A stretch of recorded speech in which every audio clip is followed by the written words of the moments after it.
نحمده ونصلي على رسوله الكريم. سامعین محترم، ٹڈی آیا یہ حلال ہے یا حرام ہے؟ قرآن و سنت کی روشنی میں اس کا جواب پیش کروں گا۔ عربی زبان میں ٹڈی کو الجراد الجرادہ کہتے ہیں۔ اردو کے اندر ٹڈی کو ٹڈی ہی کہتے ہیں۔ پشتو میں ملخ یا املخ کہتے ہیں۔ سامعین محترم، ٹڈی حلال جاندار ہے، بلکہ اس کے حلال ہونے پر امت مسلمہ کا اجماع ہے، حتیٰ کہ جمہور ائمہ مجتہدین اور اکابر امت رحمہم اللہ کے نزدیک اس کو کھانے کے لیے ذبح کرنا بھی ضروری نہیں، بلکہ یہ مچھلی کی طرح ذبح کیے بغیر بھی حلال ہے۔ موسوعۃ الفقہیہ مختصر القدوری ہندیہ میں اس کے تمام حوالہ جات موجود ہیں۔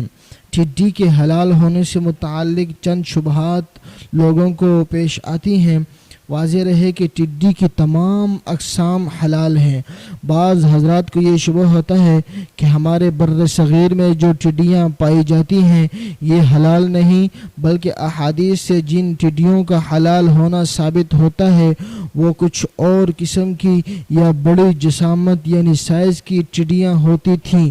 واضح رہے کہ یہ بات ہرگز درست نہیں، بلکہ صحیح بات یہ ہے کہ ٹڈیوں کی تمام اقسام و انواع حلال ہیں، چاہے وہ کسی بھی نوعیت اور سائز کی ہوں، کیونکہ احادیث مبارکہ اور کتب فقہ میں ٹڈی کو حلال قرار دیا گیا ہے اور اس میں کسی قسم کی ٹڈی کو مستثنی قرار نہیں دیا گیا۔ اس لیے اگر حلال ٹڈی سے کوئی مخصوص قسم کی ٹڈی مراد ہوتی تو احادیث اور کتب فقہ میں اس کا تذکرہ بھی ہوتا اور اس سے کسی قسم کا استثناء بھی ضرور ہوتا۔ بعض حضرات کو یہ شبہ بھی درپیش ہوتا ہے کہ الجراد اور ٹڈی میں فرق ہے، اس لیے احادیث سے جو الجراد کا حلال ہونا ثابت ہو رہا ہے وہ ٹڈی نہیں بلکہ کوئی اور جاندار ہے۔ یہ بات متعدد وجوہات کی وجہ سے درست نہیں، کیونکہ الجراد اور ٹڈی کا یہ فرق بلا دلیل ہے کہ اس پر کوئی معتبر اور واضح دلیل نہیں۔ الجراد اور ٹڈی کا یہ فرق لغات کی کتب کے خلاف ہے۔ لغت کی کتابوں سے حوالہ ملاحظہ فرمائیں۔ القاموس الوحید کے اندر الجراد کا معنی ٹڈی لکھا گیا ہے، اسی طرح مصباح اللغات کے اندر بھی الجراد کا معنی ٹڈی لکھا گیا ہے، معجم الوسیط کے اندر بھی جراد کا معنی ٹڈی لکھا گیا ہے، بلکہ اس لغت کے اندر اس لفظ کے ساتھ ٹڈی ہی کی تصویر دی گئی ہے۔ بعض حضرات کہتے ہیں کہ ٹڈی حشرات الارض میں سے ہے اس لیے حرام ہے۔ اس کا جواب یہ ہے کہ جب احادیث میں اس کا حلال ہونا مذکور ہے تو پھر اس کے مقابلے میں ذاتی رائے اور قیاسات کی طرف توجہ نہیں دینی چاہیے۔ حضرات فقہائے کرام رحمہم اللہ نے یہ بھی ذکر فرمایا ہے کہ حشرات الارض میں سے ٹڈی حلال ہے، کیونکہ گویا کہ ٹڈی حشرات الارض میں سے ہونے کے باوجود بھی حرام نہیں، بلکہ احادیث کی وجہ سے اس کو استثناء حاصل ہے، جیسا کہ منحۃ السلوک کے اندر اس کا حوالہ موجود ہے۔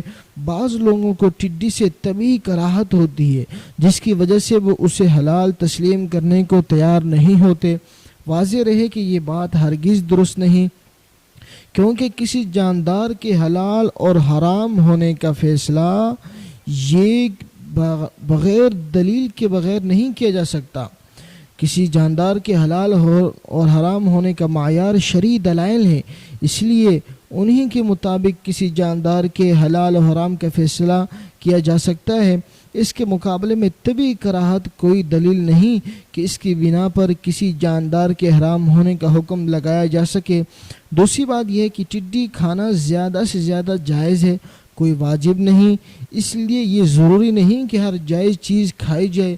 اس لیے اگر کسی کو کسی حلال چیز سے طبعی کراہت ہو تو اس کو اختیار ہے کہ اسے نہ کھائے، لیکن محض اس بنا پر کہ اس کو حرام قرار دینا یا دوسروں کو اس سے روکنا سنگین غلطی بلکہ جرم ہے۔ جیسا کہ بعض لوگوں کو خرگوش طبعی طور پر پسند نہیں لیکن وہ بالکل حلال ہے۔ بعض حضرات کو یہ بھی شبہ ہوتا ہے کہ چونکہ ٹڈیاں کھیتوں پر حملہ آور ہوتی ہیں گویا کہ عذاب الہی ہوتی ہیں، اس لیے یہ حرام ہے۔ یہ بات بھی ہرگز درست نہیں، کیونکہ ما قبل میں یہ بیان ہوا کہ جب احادیث میں اس کا حلال ہونا مذکور ہے تو پھر اس کے مقابلے میں ذاتی رائے اور قیاسات کی طرف توجہ نہیں دینی چاہیے۔ اس لیے کھیتوں پر حملہ آور ہونے کی وجہ سے ان کو حرام نہیں کہا جا سکتا۔ ٹڈیوں میں یہ صفت موجود ہے کہ وہ بڑی تعداد میں کھیتوں پر حملہ آور ہوتی ہیں، لیکن اس کی بنا پر کسی بھی حدیث میں ان کو حرام قرار نہیں دیا گیا، بلکہ اس صفت کا علم ہونے کے باوجود حضور اکرم صلی اللہ علیہ وسلم نے انہیں حلال فرمایا ہے۔ کھیتوں پر حملہ آور ہونے کی صفت کی وجہ سے ائمہ مجتہدین اور اکابر امت میں سے کسی نے ان کو حرام قرار نہیں دیا، بلکہ ان کے حلال ہونے پر امت کا اجماع ہے۔ احادیث اور آثار صحابہ رضی اللہ تعالی عنہم اجمعین سے بھی یہ بات ثابت ہے کہ ٹڈی حلال ہے۔ چنانچہ صحیح بخاری میں یہ روایت موجود ہے، سمعت ابن ابی اوفا رضی اللہ عنہما قال غزونا مع النبي صلى الله عليه وسلم 7 غزوات او 6 كنا نأكل معه الجراد۔ سامعین محترم، عبداللہ بن ابی اوفا رضی اللہ تعالی عنہما فرماتے ہیں کہ ہم حضور اکرم صلی اللہ علیہ وسلم کے ساتھ 6 یا 7 غزوات میں شریک رہے تو ہم ان کے ساتھ ٹڈیاں کھاتے تھے۔ اسی طرح مسند احمد کے اندر بھی حدیث موجود ہے، قال رسول اللہ صلی اللہ علیہ وسلم احلت لنا میتتان ودمان فاما المیتتان فالحوت والجراد واما الدمان فالکبت والطحال۔ ارشاد گرامی ہے کہ ہمارے لیے 2 طرح کے مردار اور 2 طرح کے خون حلال قرار دیے گئے ہیں۔ 2 مردار سے مراد مچھلی اور ٹڈی ہے، جبکہ 2 خون سے مراد جگر اور تلی ہے۔ اسی طرح جب حلال جانور شرعی طور پر ذبح کیے بغیر مر جائے تو اس کو میتہ یعنی مردار کہتے ہیں، جس کا حرام ہونا قرآن و سنت سے ثابت ہے۔ البتہ مچھلی اور ٹڈی اس سے مستثنا ہیں، کیونکہ ان کو کھانے کے لیے ذبح کرنا ضروری نہیں، بلکہ یہ ذبح کیے بغیر بھی کھانا حلال ہے۔ اسی طرح مصنف ابن ابی شیبہ کے اندر متعدد صحابہ اکرام سے ٹڈی کا حلال ہونا ثابت ہے۔ چنانچہ حضرت داؤد بن ابی ہند فرماتے ہیں کہ سألت سعید بن المسیب عن الجراد فقال اکلہ عمر بن والمقداد بن الاسود وصہیب وعبد اللہ بن عمر وقال عمر وددت ان عندي قفعة او قفعتين۔ وہ فرماتے ہیں کہ میں نے امام سعید بن مسیب سے ٹڈی سے متعلق پوچھا تو انہوں نے فرمایا کہ ٹڈی تو حضرت عمر، حضرت مقداد بن اسود، حضرت صہیب اور حضرت ابن عمر رضی اللہ عنہم اجمعین سب نے کھائی ہے، بلکہ حضرت عمر رضی اللہ تعالی عنہ نے تو یہ بھی فرمایا وَدِدْتُ أَنَّ عِنْدِي قَفْعَةً أَوْ قَفْعَتَيْنِ، کہ میری تمنا ہے کہ میرے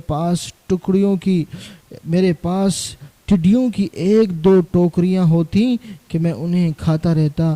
لہذا سامعین محترم، اللہ تعالی ہم سب کو عمل کی توفیق عطا فرمائے۔ وآخر دعوانا ان الحمد للہ رب العالمین۔